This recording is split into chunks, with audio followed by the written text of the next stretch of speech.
Pharma Forum web editor Nicole Raleigh, and I am on site in Chicago for ASCO 2025. And I have with me today Alison Dziarmaga, who is VP US Franchise Head Breast Cancer at AstraZeneca. Pleasure to speak with you, Alison. Thank you so much for having me. Pleasure to be here.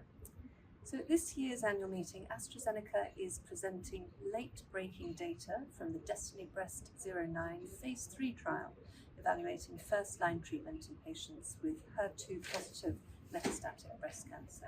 So Alison, firstly, could you possibly describe the landscape of unmet needs for these patients? Sure, thank you for the question. It's been such an exciting ASCO for us this year with so many novel, innovative therapies that have been presented. And I think what's really been unfortunate for the last several years is there hasn't been much innovation in the frontline space. The standard of care has been around for over a decade. It is, given patients almost 2 years of progression-free survival, but there really hasn't been any change for quite some time to offer these patients newer therapies, newer innovations to help them have a chance at a longer time to be progression-free. No, exactly. So that brings me to my next question, which is on that data. Can you share with us the data from DESTINY-Breast09? Yes, certainly. We were very excited to be able to bring DESTINY-Breast09 to ASCO this year, and we're very grateful to the organizers for selecting our abstract. This study moves Enhertu into the frontline setting, and it is our 5th positive study in the breast cancer space.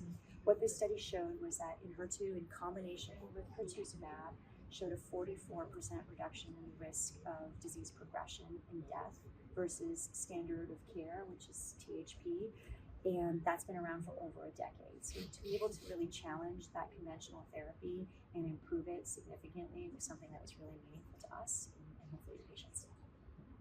That's rather amazing. So exciting data indeed. So how has ASCO 2025 gone for AstraZeneca overall this Congress? Yeah, I think this is going to be a memorable ASCO for the books.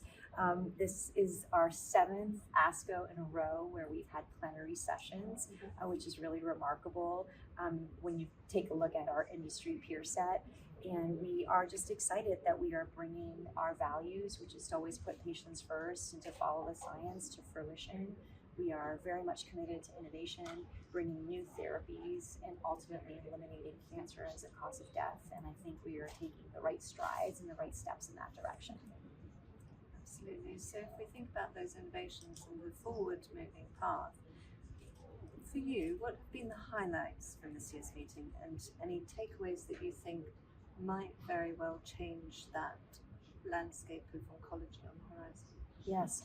Well, as we've just talked about, I think it's been a remarkable meeting for AstraZeneca. We were this year able to bring 2 very novel studies in 2 different subgroups of breast cancer. So in the HR-positive breast cancer subtype with SERENA-6, that represents almost 70% of all metastatic breast cancer patients, and then DESTINY-Breast09, which we've spoken about today, which represents approximately 20% of breast cancer patients that are HER2 positive.